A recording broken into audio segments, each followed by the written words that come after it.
Welcome everyone to part 2 of my Xenoblade Chronicles X analysis and review. If you didn't check out part 1, I discussed the story, characters, and premise since that narrative side of games is a big focus of this channel. I'd recommend watching that part if you haven't.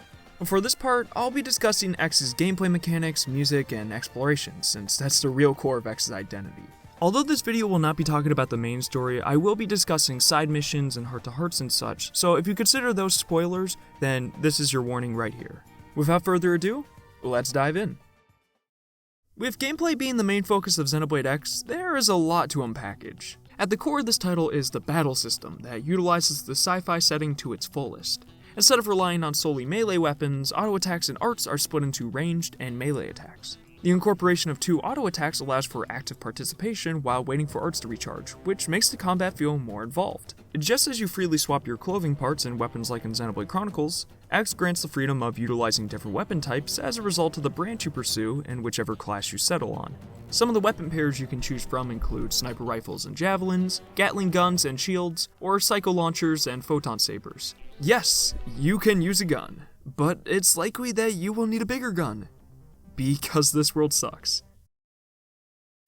I can't read this line seriously. Who made these lyrics? I personally chose the Duelist class since it was the recommended build and I'm a sucker for longswords. Once you reach the end of a branch, you aren't locked into that choice and can freely switch between classes, offering a lot of flexibility. Much like Xenoblade 1 and 2, combat revolves around your arts, and each one will have a different effect or situation that it will be the most effective in. Plenty of staples return, such as Backslash and Stream Edge, but there's also a lot of fun new ones, like the Aura arts, Offensive Stance, and Shadowrunner. Tension, a mechanic from the first title, is quantified into TP and X, which can be gained through auto attacks and spent to use Aura arts, revive a teammate, and use Overdrive, what I conclude to be Xenoblade X's most confusing mechanic. Instead of Talon arts or Monado arts, Overdrive is the thematic battle mechanic of this title, and can either seem useless or do this. To give a brief overview, Overdrive costs 3000 TP, works with a counter that replaces the icon, and counts up whenever successful hits are made. In addition, all arts now have a third level of cooldowns as indicated by the silver ring and recharge much faster than usual. However, the one stipulation is a timer that will count down, but can be combated by either using green and purple arts or renewing it with another 3000 TP. Casually using Overdrive might just seem like you'll get about 15,000 to 30,000 damage, and that's about it. But with proper builds that extend Overdrive's duration and allow you to hold more TP at once, you can make Overdrive a serious threat that wipes enemies. On top of this, there are color combination bonuses that give rewards based on moving from one color to another, and party bonuses if multiple members are using Overdrive at once. If you plan to beat some of the late game bosses and post game super bosses, Overdrive seems to be a necessity and the lifeblood of X's battle system. The main problem is that Overdrive is explained in the game quite poorly and might discourage players, such as myself, from using it. I think out of all the thematic mechanics in the series, Overdrive is the least intuitive and unfortunately could be a reason people are unable to find this specific mechanic or overall combat of X rewarding. And that's really a shame since there's a lot of fun to be found with tough encounters. If you'd like to look more into Overdrive, I'll make sure to put a link to a Reddit post that details the mechanic and makes it much more accessible. But that's just general combat. There's grounded and Skell combat, with the latter being one of X's main drawing points. Skells are earned about halfway through the main story and open up a door of possibilities with their higher jumps, faster movement speed, and the ability to casually deal higher damage. From the moment you unlock them, these skills always seem to be at your side and almost become a reflection of yourself with the customization attached to them. Just as you swap the weapons and equipment for your character, you can choose between different Skell models and tailor the wide arsenal attached to your Skell to your liking. You even have the ability to customize your Skell's name and color scheme, which allows for creativity and shenanigans. I believe the wide catalog of equipment that you can put onto your Skell and character feeds into the aspect of freedom that is so adored and gives X personality.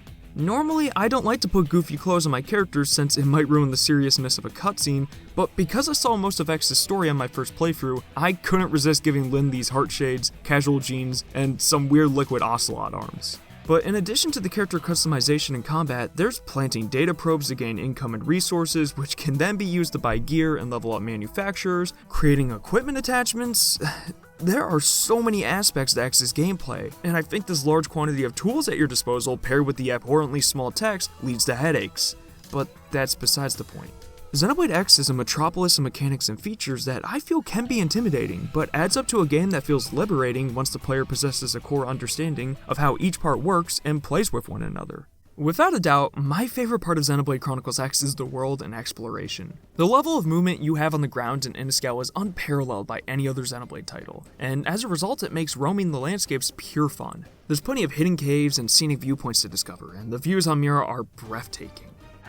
You're breathtaking! Xenoblade X is a game where you will just get lost wandering this world in your attempts to reach appealing locations or escape crazy enemies, such as this terrifying plant that scared me half to death the first time I flew over it.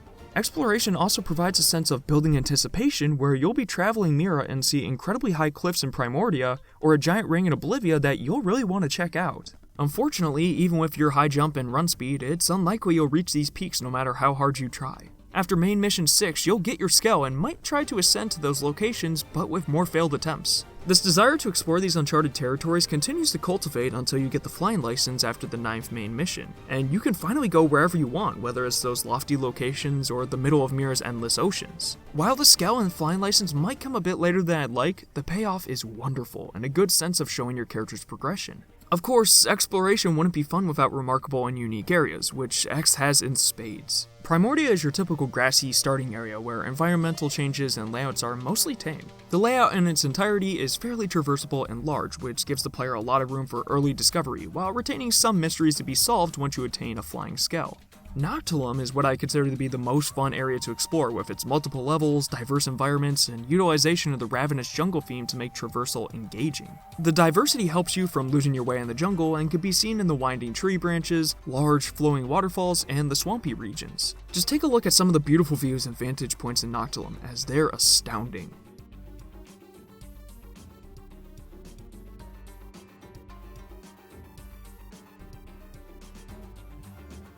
Noctilum likely has my favorite theme for a location in the game as well.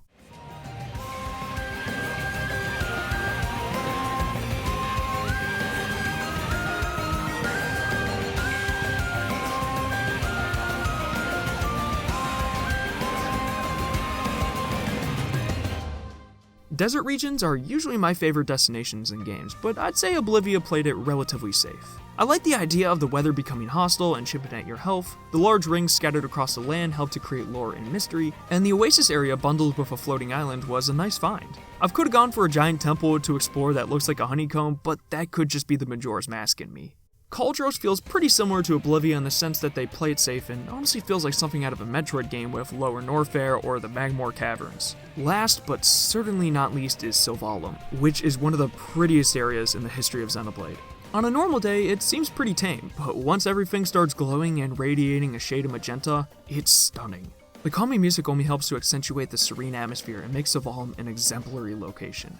With the use of large but densely packed regions in addition to environmental changes unique to their respective landmass, Mira is one of the best designed worlds I've had the pleasure of exploring. Including a variety of cool spots to investigate coupled with atmospheric music that cycles with the time of day creates a strong connection between the player and the world. I truly believe this is what Xenoblade X does the best and why it's such a huge drawing point that blends well with its side missions. As I mentioned previously, Xenoblade X puts less focus on developing the world in its main missions in exchange for concealing elements of world building and character development in its supplementary missions like Affinity and normal ones. I've mentioned how Xenoblade X's main story was mostly disappointing to me, but these side objectives are where the real fun is. I can't tell you how much I love some of these missions and reminded me of the best side quests this series has to offer. Similarly to a chunk of the quests in Torna or the Blade quests in Xenoblade 2, these Affinity and normal missions will expand on each other and the completion of one will typically pave the way to the next in line. For example, there's a quest called the Miracle Maker where you put a stop to a woman named Phrazy and her cult that's riddled with schemes surrounding a miracle water.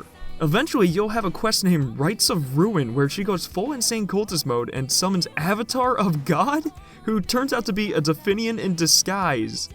Frankly, it's absolutely bonkers to see the level of escalation, but I find the interconnected nature of quests such as these to be quite refreshing. Another noteworthy strength of these forms of quests is the tremendous amount of personality and charm they ooze. A personal favorite of mine was Lakeside Getaway, where there was a bunch of terrifying monsters called Raging Contours that seemed to only be present in this mission. The mission pretty much turns into a love letter to aliens films with the way the eggs are planted and hatched within people, and the use of unsettling tropes and shots. This piece has so much wonder, yet it was tucked away behind a normal mission that's only accessible once previous normal missions have been accomplished. It's a primary example of how X will give you the tools to reach this mission, but whether you find and accomplish it is up to you, which has me torn. On one hand, I think it's a shame that more people might not experience a quest like this, but on the other, it's fascinating that this quest builds upon 2 previous missions where you help construct the water purification plant as well as the Miracle Worker quest. Subsequently, the player feels a sense of progress and like they are taking part in the experience as the early colonization of Mira.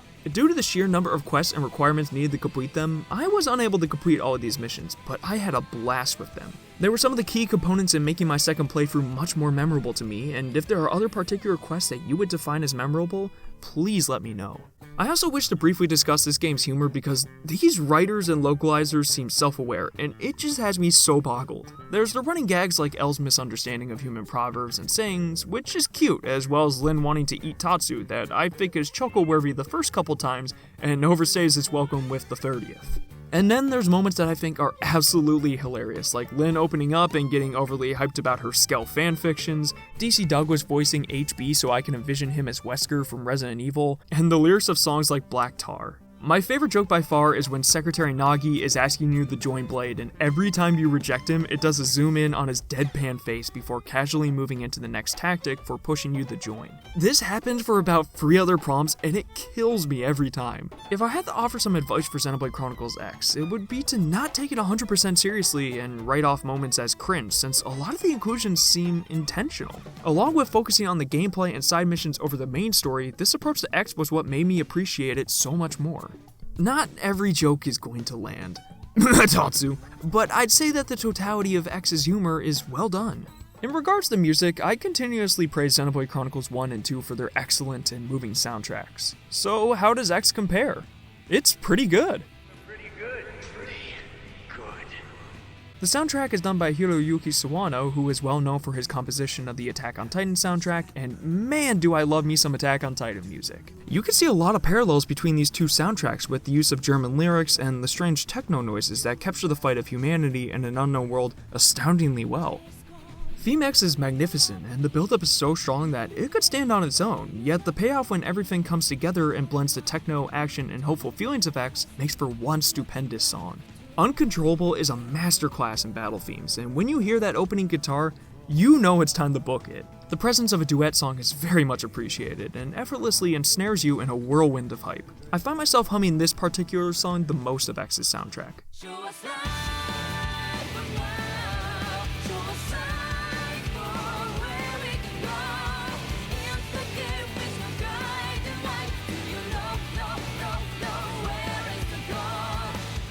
There's also So Nah, So Fern that makes the most of the German lyrics and pensive tone to perfectly encapsulate the struggles of Lao and the fate of humanity. My favorite song is Melancholia, which is primarily heard on the squad selection screen, and that is a crime. It's bursting with energy that fluctuates between the powerful vocals and the rapping that comes in intervals. Then there's the crown jewel of Xenoblade X, the cream of the crop, Black Tar. How this song made it as the main battle theme, I don't know, but I love it. In comparison to the other default battle themes, it feels so much more hardcore with the strong guitar and drums. I legitimately think that the rapper does a good job of writing the beat, but who is responsible for these lyrics? I like to imagine the singer was in the booth and was only given lyrics for the song until this point and everyone else left the studio, so he is just singing about his current predicament. Hello? Is this thing on? Am I all alone? Is there anyone there? I need a bigger gun. Help it. In conclusion, I applaud Xenoblade X's soundtrack and think it provides a nice breath of fresh air. There's just one thing. What the hell are these names? Number 4 equals D91M? Number 7 equals G lows? Right arrow FSKO? And this isn't even just X. Was Sawano smoking something? I honestly don't know how I could casually, or properly for that matter, use these in a discussion. It's as if a friend was asking me, hey, what are some Xenoblade songs you would recommend listening to? Oh, you know, Engage the Enemy, The Acting God, number 8 equals Un to the power of Ko and Nao Dai. What the fuck? It's these goofy additions into X that you don't exactly get in the other Xenoblade titles, and utilizing them to shape my new perspective on Xenoblade X made me greatly appreciate it. I view Xenoblade X as a sillier entry that is self-aware and playing with the formula of the sci-fi genre, which is not a bad thing. I think it gives the game its own identity and allows it to carve a niche in the series and on the Wii U. I realized that my critique of this game might have sounded a bit harsh when I went over some of the categories, such as story and characters, but I wanted to offer a genuine review and reflection of my thoughts on this game in addition to some of the proposed reasons as to why Xenoblade X has mixed thoughts amongst the community. I really do enjoy this game, and my change of perspective to put less of my attention on the main story in exchange for the supplementary missions and world itself was crucial for my newfound appreciation of this title. When I first made the video why Xenoblade Chronicles 2 is amazing, I decided that I wanted to focus on games that I love and we could take something away from, whether it's in the narrative, gameplay, or fine details. However, I don't want to shy away from pointing out critiques I have when working in a review-centered situation, much like this video. As of now, I believe this is the course I'd like to continue pursuing, and while I could rant about games I strongly dislike and it could be fun, at this point in time, I'd rather spread the positive effect games can have on us. It's been a journey that's expanded about 3 to 4 years with Xenoblade Chronicles X, and it's been a hell of a ride, but I'm glad that I gave it a second chance and have begun to see what others appreciate about this game. Hopefully one day, we'll finally get the long-awaited answers the game leaves us with, and the strange planet Amira will be expanded upon.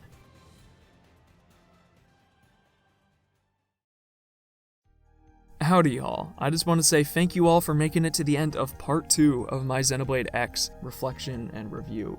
I really do hope that you enjoyed this, and for the people that have been asking for Xenoblade Chronicles X videos, I hope this is enough to hold you over for now. If you did enjoy the video, I would really appreciate it if you liked and subscribed, as I did put a lot of time into this video. I know I really didn't get to cover everything that Xenoblade X has to offer, and even some things that I didn't really get to talk about as much. I honestly had a lot more I wanted to say on loud, but that might be better saved for something else in the future. As for the next video, we are moving into the variety game. Normally I do about 2 Xenoblade videos and then jump to kind of a variety game or something that's not really Xenoblade. In this case, we're gonna go pretty obscure. We're gonna delve into the Wii and do something that not a lot of people have known about, but it's honestly one of my favorite hidden gems, and I would love to share this game with you guys. I guess the last 2 things I want to talk about are just generally the comments. I really appreciate you guys just talking down there, whether it's leaving me feedback or just starting a conversation with people. I think it's great, and it's something that I definitely want to have grow or expanded upon with this kind of community. The last thing is just if you haven't seen the videos appearing or like you're worried that the videos will not show up in your sub box, I do ask that you do click the bell button, as I have gotten a couple comments from people saying they haven't seen them, and it's just a good way to make sure they show up in there. I believe that really takes care of everything that I have to say for now, so thank you guys again, and until next time.